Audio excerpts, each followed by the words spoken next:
பெற்றோர்களுக்கு உபகாரம் செய்யுங்கள். எந்த அளவுக்குன்னா, ஒரு மனிதர் 100 மஸ்ஜிதுகளை கட்டுகிறார். 100 மஸ்ஜிதுகளை கட்டி அல்லாஹ்வுடைய பாதையில வக்ஃப் செய்கிறார். 100 உம்ராக்களை செய்தார். 10 ஹஜ்ஜை செய்து முடித்து விட்டார். தஹஜ்ஜத் தொழக்கூடிய நபராக இருக்கிறார். இறையச்சம் உள்ள நபராக இருந்தாலும் கூட அவர் பெற்றோர்களுடைய பேச்சை கேட்காவிட்டால் அல்லாஹ்வின் தூதர் சொல்றாங்க, கால ரசூலுல்லாஹி ஸல்லல்லாஹு அலைஹி வஸல்லம் ரிதர் ரப்பி ஃபீ ரிதல் வாலிதி சகத்து ரப்பி ஃபீ சகத்தில் வாலித். பெற்றோர்கள் அதிருப்தி என்றால் அல்லாஹ் அவர் மீது அதிருப்தி கொள்கிறார். பெற்றோர்கள் சந்தோஷப்பட்டால் அல்லாஹ் அவர் மீது சந்தோஷப்படுகிறான். எந்த அளவுக்கு அல்லாஹ் இணைச்சு பேசுறான் பாருங்க. ஒரு நபர் எவ்வளவு பெரிய வலியாக இருந்தாலும் சரி, எவ்வளவு பெரிய முத்தகீனாக இருந்தாலும் சரி, எவ்வளவு பெரிய சாலியான மனிதராக இருந்தாலும் சரி, எவ்வளவு பெரிய தொழுகையாளியாக இருந்தாலும் சரி, அவர் சொர்க்கத்திற்கு செல்ல வேண்டும் என்றால் பெற்றோர்களுக்கு அவர் உபகாரம் செய்ய வேண்டும். பெற்றோர்களின் நோவினை தந்துவிட்டு அவர் எவ்வளவு பெரிய இபாதத் செய்தாலும் அல்லாஹ் அந்த இபாதத்தை கபூல் செய்ய மாட்டான். எப்படிப்பட்ட விஷயம் பாருங்க. அன்பானவர்களே, இந்த உலகத்தில் யாருக்கு பெற்றோர்கள் இருக்கிறார்களோ, பெற்றோர்கள் வீட்டில் வைத்துக் கொண்டு அல்லாஹ் சொர்க்கத்தை உங்க வீட்டில் தந்திருக்கிறான். அவருக்கு இபாதத் செய்து நீங்கள் சொர்க்கத்தை தேடாவிட்டால் உன்னை விட துர்பாக்கியசாலி வேறு யாரும் கிடையாது. எனவே அன்பானவர்களே, பெற்றோர்கள் சிரமம் தந்தாலும், அவர்கள் திட்டினாலும், நம்மை அடித்தாலும், நம்முடைய பொருட்களை யூஸ் பண்ணாலும் எதையும் சொல்லக்கூடிய விஷயம் நமக்கு கிடையாது. அல்லாஹ் அந்த பவர் நமக்கு தரல.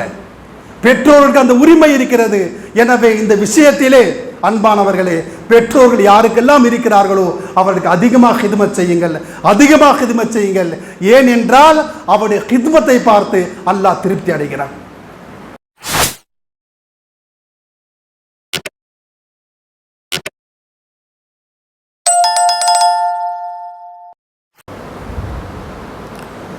அஸ்ஸலாமு அலைக்கும் வரஹ்மத்துல்லாஹி வபரகாத்துஹு. அல்ஹம்துலில்லாஹி ஹம்தன் ஹம்தா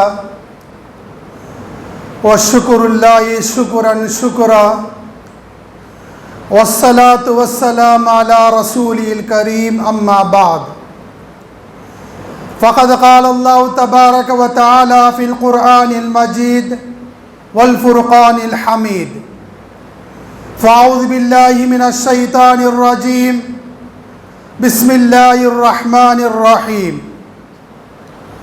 ولا تكونوا كالذين نسوا الله فأنساهم أنفسهم أولئك هم الفاسقون.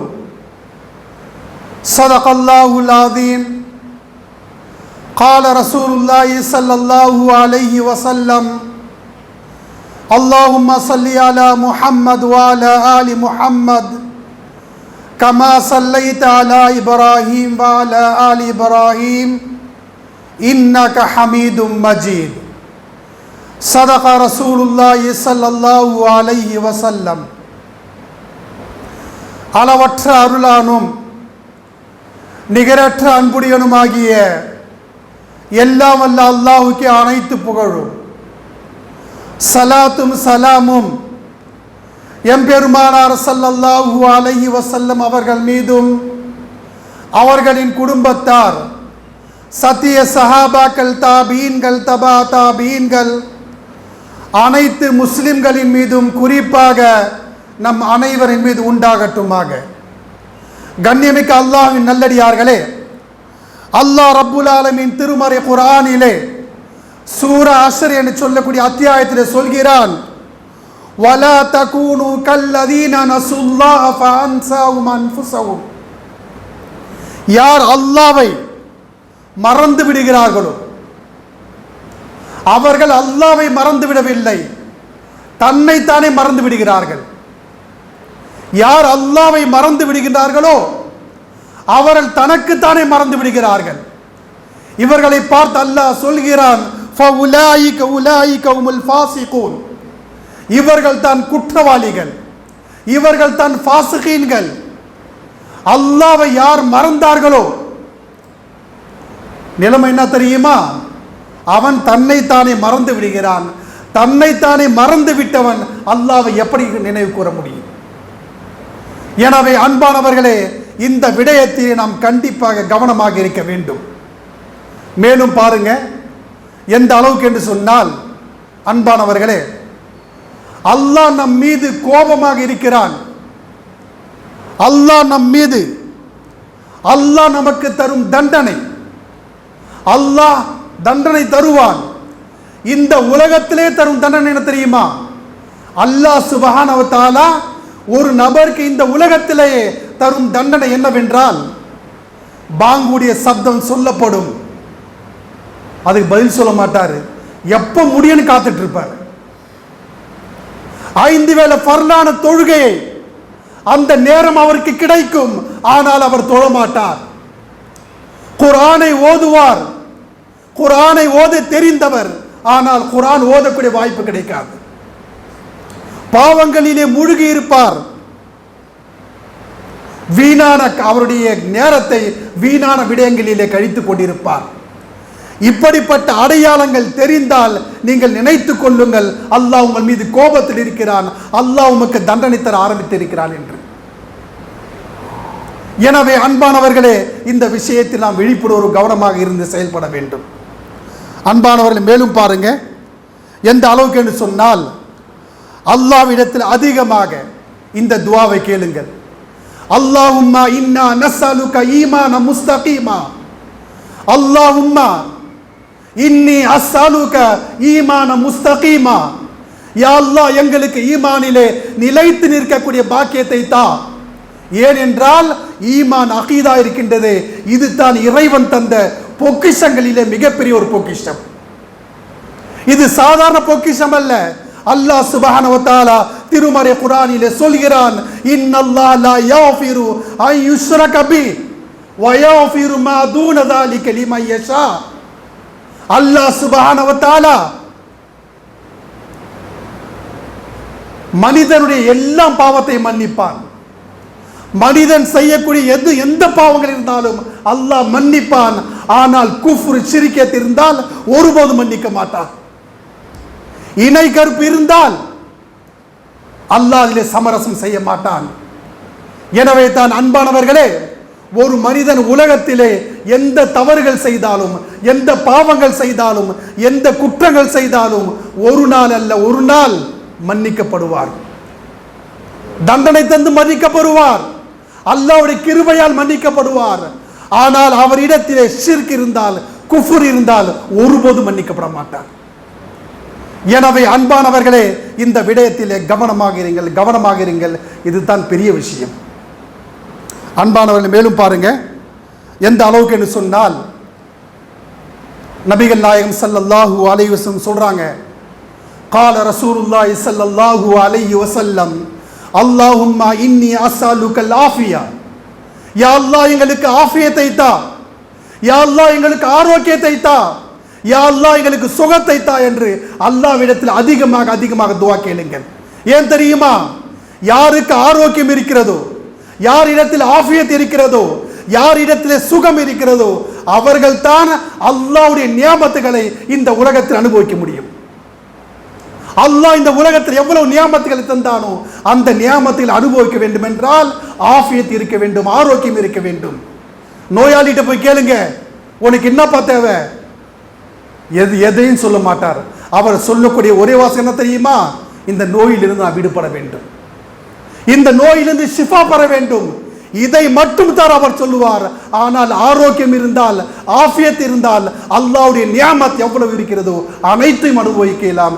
எனவே அன்பானவர்களே, அதிகமாக அதிகமாக அல்லாஹ்விடத்தில் இந்த துஆவை கேட்டுக்கொண்டு இருங்கள்.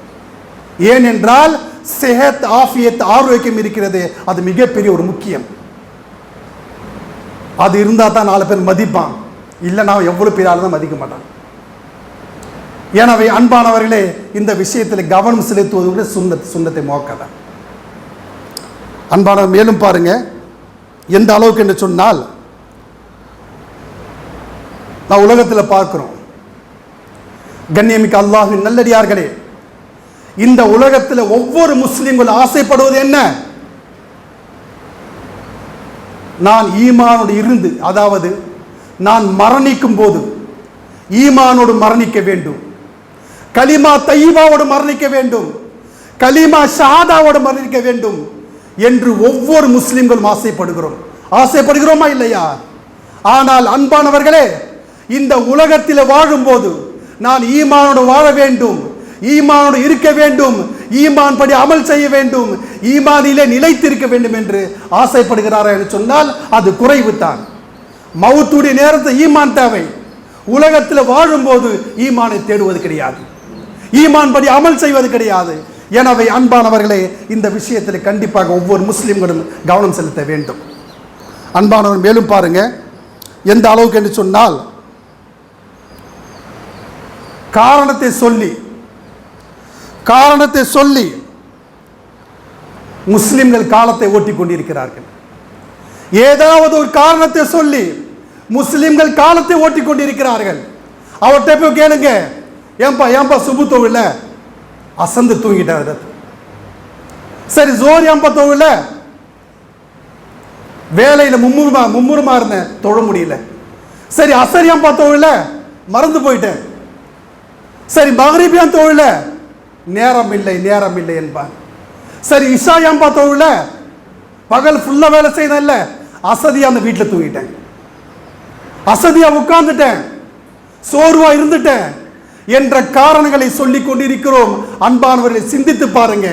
நாம் உண்ணுவதற்கு நேரம் இருக்கிறது, பருகுவதற்கு நேரம் இருக்கிறது, ஆடைகளை அணிவதற்கு நேரம் இருக்கிறது, யூடியூப் பார்ப்பதற்கு நேரம் இருக்கிறது, ஃபேஸ்புக்கில் இருப்பதற்கு நேரம் இருக்கிறது, வாட்ஸ்அப்பில் நேரத்தை கழிப்பதற்கு நேரம் இருக்கிறது.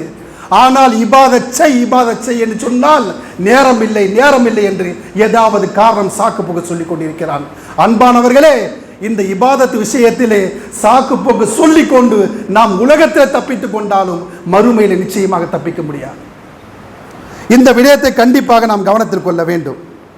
அன்பானவர்கள் மேலும் பாருங்க, எந்த அளவுக்கு என்று சொன்னால் அன்பானவர்களே,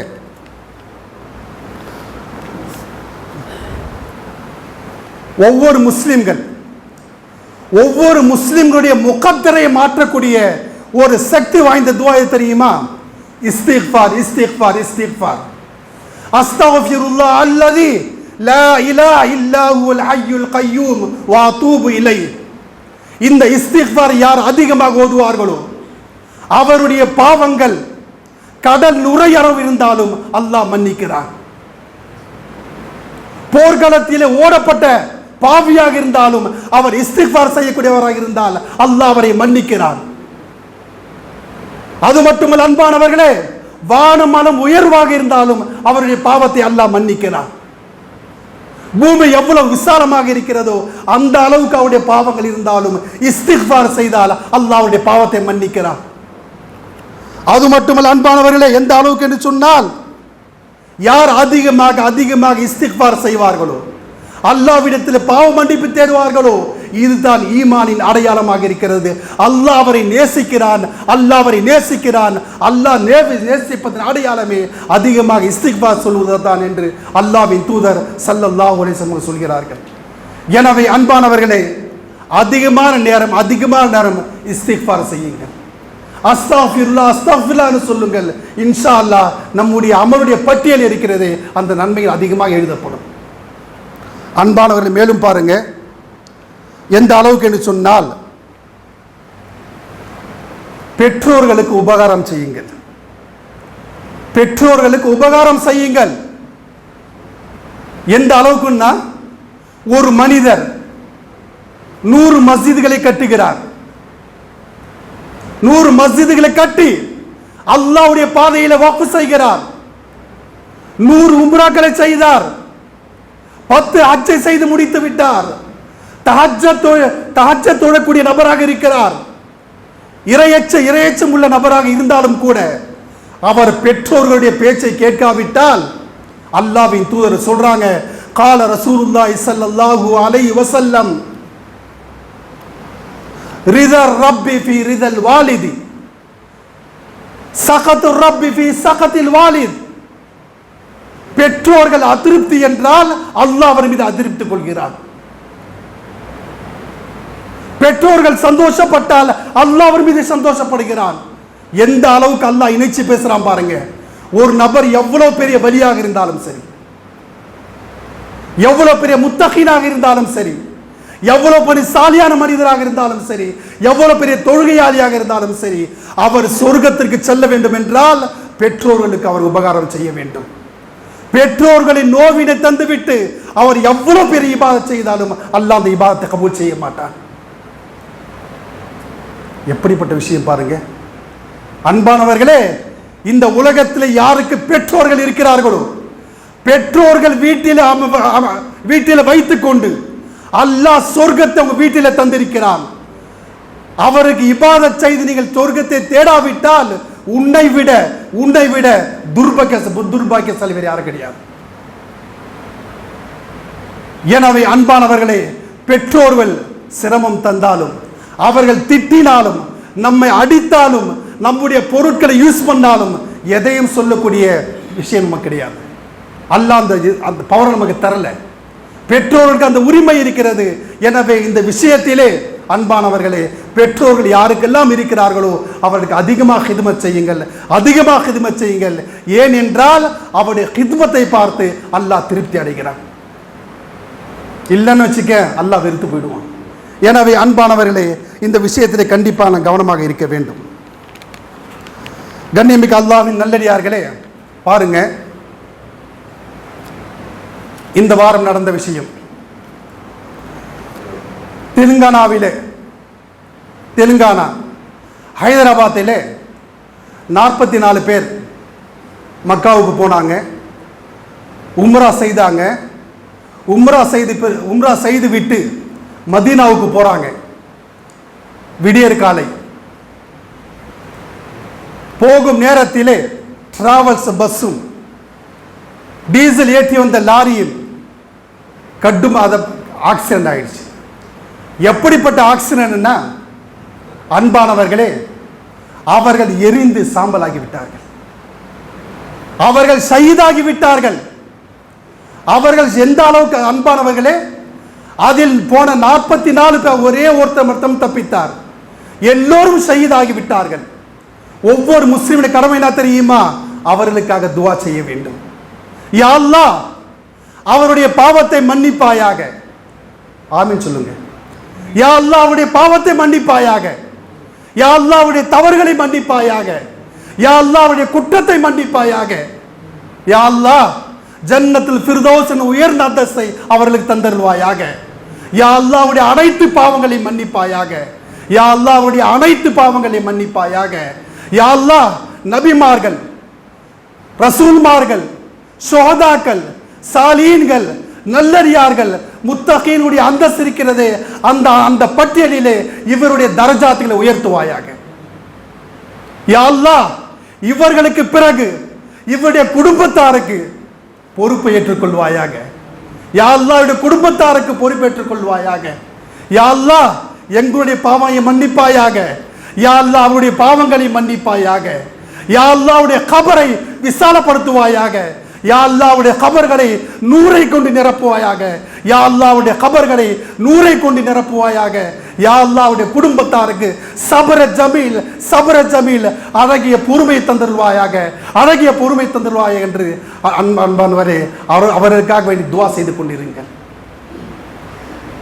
சாதாரண விஷயம் அல்ல அன்பானவர்களே, மிகப்பெரிய பாக்கியம் பெற்றவர்கள் அவர்கள், மிகப்பெரிய ஒரு பாக்கியம் பெற்றவர்கள். இது சாதாரண பாக்கியம் அல்ல. எந்த அளவுக்கு என்று சொன்னால் அன்பானவர்களே, இந்தியாவுடைய மீடியாக்களிலே சொல்கிறார்கள், செய்தித்தாளிலே வாசிக்கிறார்கள். இந்தியாவில் இருந்து மக்காவுக்கு சென்றார்கள். மக்காவில் மதீனாவுக்கு செல்லும் போது பஸ் ஆக்சிடென்ட் ஆகி எரிந்து கரிக்கட்டையாகி சாம்பலானார்கள் என்று சகோதரர்களே ஒரு வித்தியாசமான செய்தியை போடுறாங்க. அவருடைய பார்வையில் அது, நம்முடைய பார்வை என்ன தெரியுமா? மிகப்பெரிய ஒரு பாக்கியம். இப்படிப்பட்ட பாக்கியம் அல்ல அன்பானவர்களே. யார் ஏஹ்ராம் கட்டிய நிலையிலே ஒஃபாத் ஆகிறார்களோ, யார் ஏஹ்ராமுடைய நிலையிலே ஒஃபாத் ஆனார்களோ, அவனுடைய பாக்கியம் என்ன தெரியுமா? மறுமையில் அவர் எழுப்பப்படும் போது, மறுமையில் எல்லாம் எந்திரிப்பாங்கல்ல, அப்ப எழுப்பப்படும் போது அவர்கள் எழும்போது அவர்கள் சொல்வார்கள், லப்பைக் அல்லாஹும்ம லப்பைக் லா ஷரீக லக லப்பைக் இன்னல் ஹம்த வன் நிஅமத் வல் முல்க லா ஷரீக லக லப்பைக் என்று சொல்லி அவர்கள் கபரில் எழுவார்களே. சகோதரர்களே, எப்படிப்பட்ட ஒரு பாக்கியம்! இதை சொல்லி எழுந்தாலே அவருடைய பாவங்கள் மன்னிக்கப்பட்டு அல்லாஹ் தருவது தான் லேட்டு.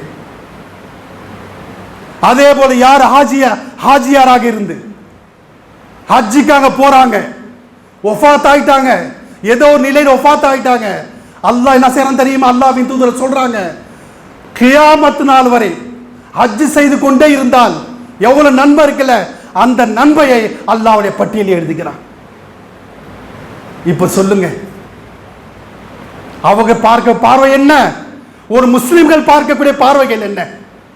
எப்படிப்பட்ட ஒரு பாக்கியம் அல்லாஹ் அவர்கள் தந்தான்.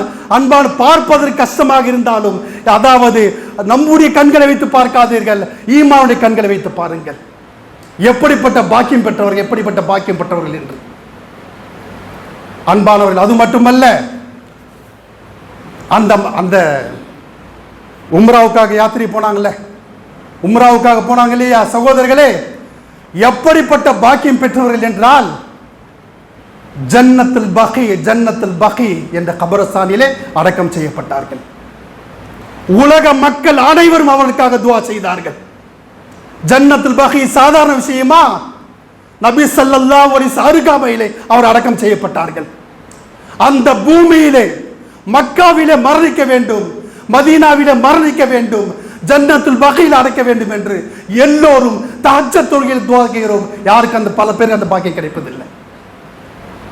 ஆனால் ஒரே குடும்பத்தை சேர்ந்த 18 பேருக்கு சகோதரர்களே அந்த பாக்கியம் கிடைத்தது. நான் நினைக்கிறேன் அந்த குடும்பத்திலே யாராவது ஒரு பெரியவர் கண்டிப்பாக துஆ கேட்டிருப்பார், அந்த துஆ கபூல் ஆகிவிட்டது. ஜன்னத்துல் பகியில் அடக்கம் செய்வது சாதாரண விஷயமா? அன்பானவர்களே, சஹாபா பெருமக்கள் சொல்லிட்டு போவோம், வீட்டில் வசியத்து பண்ணுவாங்க, நான் போர்கள் எங்கன்னா இறந்துட்டா, எங்கன்னா தூரமா இறந்துட்டா என்னை கொண்டு வந்து என்ன செய்யுங்க, ஜன்னத்துல் பகியில் அடக்கம் செய்யுங்க. ஆசைப்படுவார்கள். அன்பானவர்கள், அப்படிப்பட்ட ஒரு சிறந்த இடம் தான் ஜன்னத்துல் பகி. அந்த மக்களுக்கு அந்த வாய்ப்பு கிடைத்தது. இப்படி பார்க்காதீங்க, அவங்க எரிஞ்சிட்டாங்க, கறிக்கட்டை ஆயிட்டாங்க, சாம்பல் ஆயிட்டாங்க.